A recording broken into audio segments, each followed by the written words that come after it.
आज की खबर उत्तर प्रदेश के उस एक्सप्रेसवे से जुड़ी है जिस पर देश और प्रदेश की नजर है। एक ऐसा एक्सप्रेसवे जिसकी लागत करीब 4,200 करोड़ रुपए बताई जा रही है।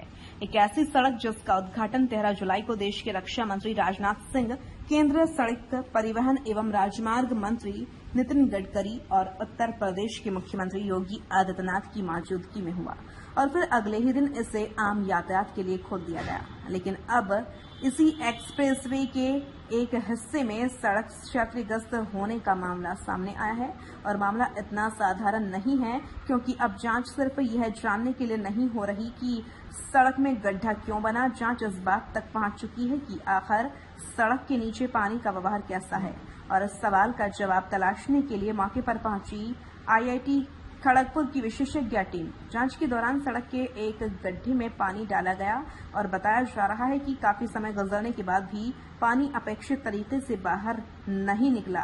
अब यही तस्वीर पूरे मामले को नया मोड़ दे रही है।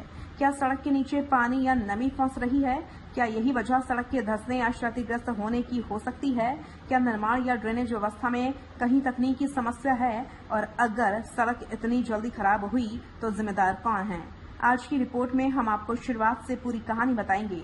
4200 करोड़ का एक्सप्रेसवे उद्घाटन के बाद क्यों आया सवालों में? सबसे पहले बात परियोजना की।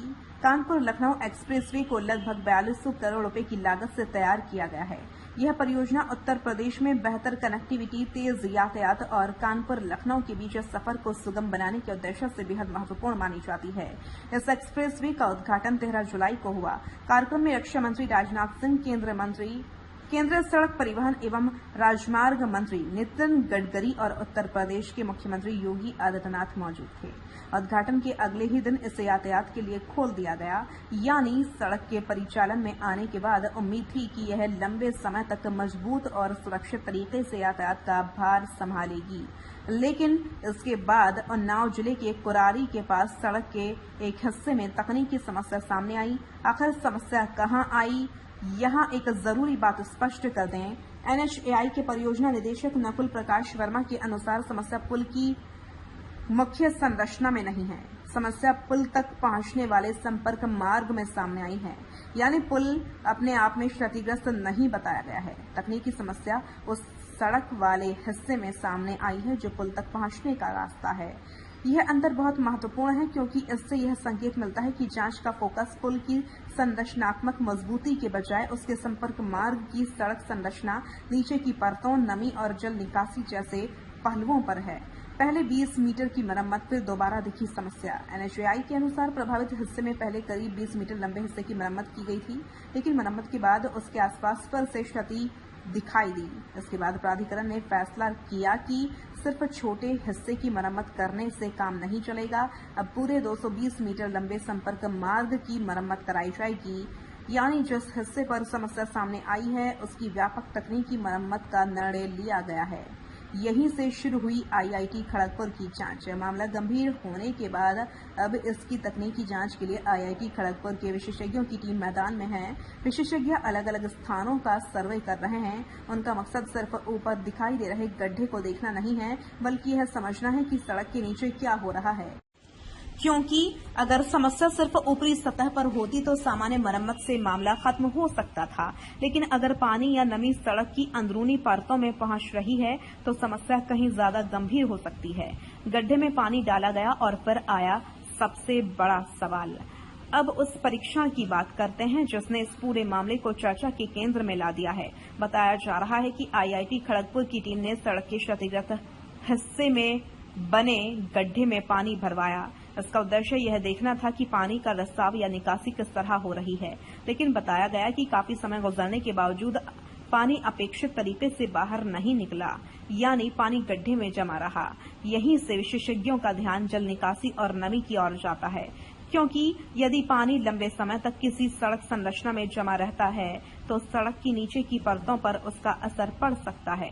मिट्टी की स्थिरता प्रभावित हो सकती है, निर्माण परतों की मजबूती प्रभावित हो सकती है और समय के साथ सड़क में धंसाव या टूटने जैसी समस्या पैदा हो सकती है। हालांकि याद यह याद रखना जरूरी है कि आईआईटी की विस्तृत तकनीकी रिपोर्ट के बिना इसे अंतिम कारण नहीं माना जा सकता। फिलहाल यह जांच का एक महत्वपूर्ण पहलू है, क्या नमी की वजह से धंस रही है सड़क। शुरुआत में जो शिकायत सामने आई थी उसमें भी नमी को सड़क के धंसने की संभावित वजह बताया गया था। अब आईआईटी टीम उसी संभावना की तकनीकी जांच कर रही है।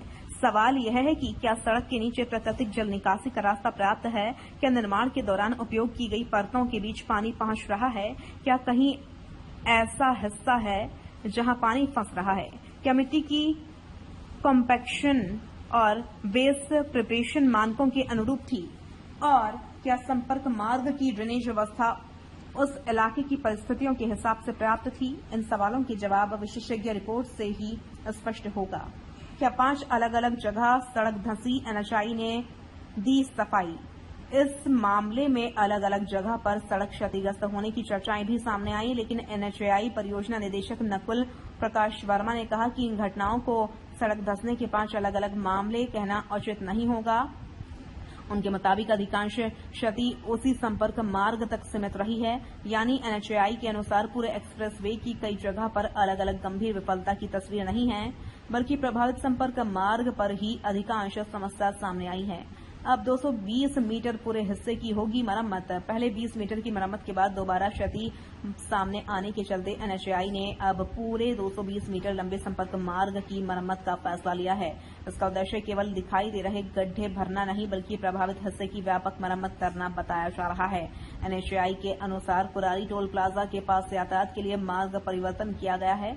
वाहनों को डायवर्ट किया जा रहा है ताकि मरम्मत के दौरान काम प्रभावित न हो और यातायात प्रबंधन बना रहे। अधिकारी के मुताबिक मरम्मत कार्य करीब 2 दिनों में पूरा होने की उम्मीद है। इसके बाद यातायात सामान्य रूप से संचालित किए जाने की बात कही गई है। अब आते हैं इस मामले के एक महत्वपूर्ण फैसले पर। भारतीय राष्ट्रीय राजमार्ग प्राधिकरण यानी एनएचएआई ने क्षतिग्रस्त हिस्से की मरम्मत पूरी होने तक टोल वसूली निलंबित कर दी है। यानी जब तक मरम्मत पूरी नहीं होती, संबंधित हिस्से के कारण होने वाली असुविधा के बीच टोल वसूली नहीं की जाएगी। यह फैसला इस पूरे विवाद के महत्व को दिखाता है। मामले में सिर्फ मरम्मत ही नहीं, बल्कि जिम्मेदारी तय करने की प्रक्रिया भी शुरू हो गई है। एनएचएआई ने प्रारंभिक कार्रवाई के तौर पर 3 अभियंताओं को कार्य से हटा दिया है। इसके साथ ही मामले की जांच के लिए एक समिति गठित की गई है। एनएचएआई का कहना है कि समिति की रिपोर्ट आने के बाद आगे की कार्रवाई तय की जाएगी। यानी फिलहाल कार्रवाई प्रारंभिक चरण में है। अंतिम जिम्मेदारी जांच रिपोर्ट के आधार पर तय की जाएगी। जैसे ही सड़क क्षतिग्रस्त हुई और आईआईटी की तकनीकी जांच सामने आई, सवाल निर्माण करने वाली कंपनी की भूमिका पर भी उठने लगे। एनएचएआई ने परियोजना के निष्पादन और पर्यवेक्षण में कथित लापरवाही को लेकर निर्माण कंपनी, इंजीनियरों और संबंधित अधिकारियों के खिलाफ अनुशासनात्मक कार्रवाई शुरू की है।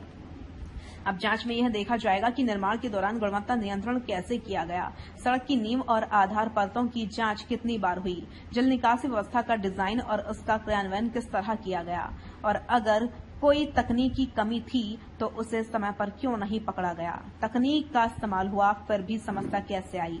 अब इस मामले की एक और महत्वपूर्ण कड़ी, एनएचएआई के अनुसार निर्माण के दौरान सड़क की मजबूती और गुणवत्ता सुनिश्चित करने के लिए automated intelligence, machine guided construction जैसी आधुनिक तकनीक का उपयोग किया गया था।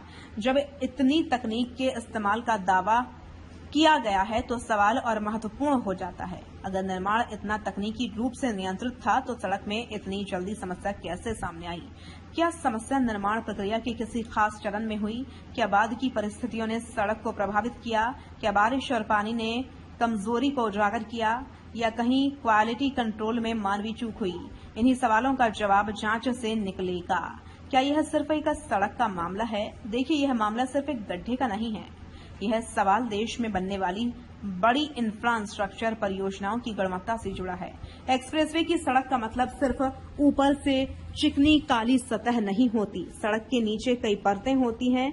उनकी मजबूती, मिट्टी की स्थिति, कॉम्पैक्शन, ड्रेनेज और पानी से सुरक्षा, हर चीज मिलकर सड़क की लंबी उम्र तय करती है। अगर इन परतों में कहीं समस्या हो तो ऊपर दिखाई देने वाला गड्ढा केवल लक्षण हो सकता है। बीमारी कहीं नीचे छिपी हो सकती है और संभवतः इसी वजह से आईआईटी खड़गपुर की टीम सिर्फ ऊपर की सड़क देखकर नहीं लौट रही बल्कि तकनीकी स्तर पर पूरा परीक्षण कर रही है।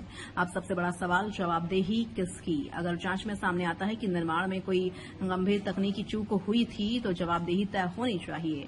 अगर ड्रेनेज में समस्या थी तो वह किस स्तर पर मंजूर हुई? अगर क्वालिटी कंट्रोल की कमी थी तो निरीक्षण किसने किया?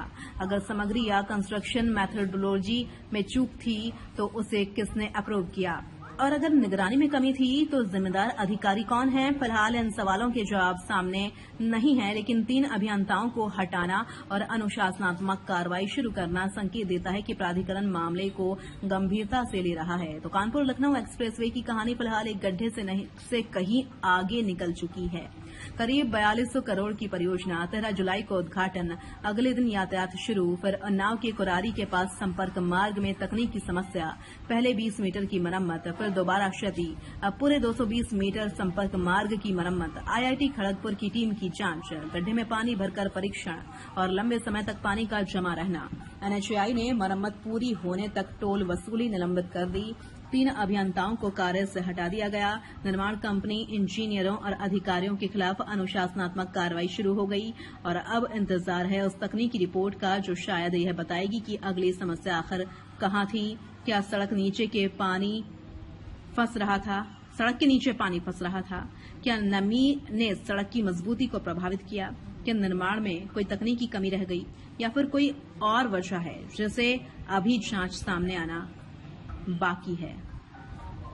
क्योंकि सड़क पर दिख रहा गड्ढा शायद सिर्फ समस्या का चेहरा है, असली कहानी उस गड्ढे के नीचे छिपी हो सकती है। और अब सबकी नजर आईआईटी खड़गपुर की जांच और एनएचएआई की समिति की अंतिम रिपोर्ट पर है। नपुर लखनऊ एक्सप्रेसवे जैसी बड़ी परियोजना न सिर्फ यात्रियों की सुविधा बल्कि राज्य की कनेक्टिविटी और आर्थिक गतिविधियों के लिए भी महत्वपूर्ण है। इसलिए इस मामले में जल्दबाजी से ज्यादा जरूरी है कि समस्या की जड़ तक पहुंचा जाए और ऐसा समाधान किया जाए जो आने वाले वर्षों में सड़क की मजबूती सुनिश्चित करे। फिलहाल एनएचएआई ने मरम्मत पूरी होने तक टोल वसूली रोक दी है, 220 मीटर लंबे संपर्क मार्ग की मरम्मत का निर्णय लिया है और 3 अभियंताओं को हटाकर जवाबदेही तय करने की शुरुआती प्रक्रिया शुरू कर दी है। अब असली तस्वीर तकनीकी रिपोर्ट के बाद सामने आएगी और सबसे बड़ा सवाल यही रहेगा, 4200 करोड़ के इस एक्सप्रेस वे में आखिर पानी रास्ता भूल गया या निर्माण और जल निकासी की व्यवस्था में ही कोई बड़ी कमी रह गई।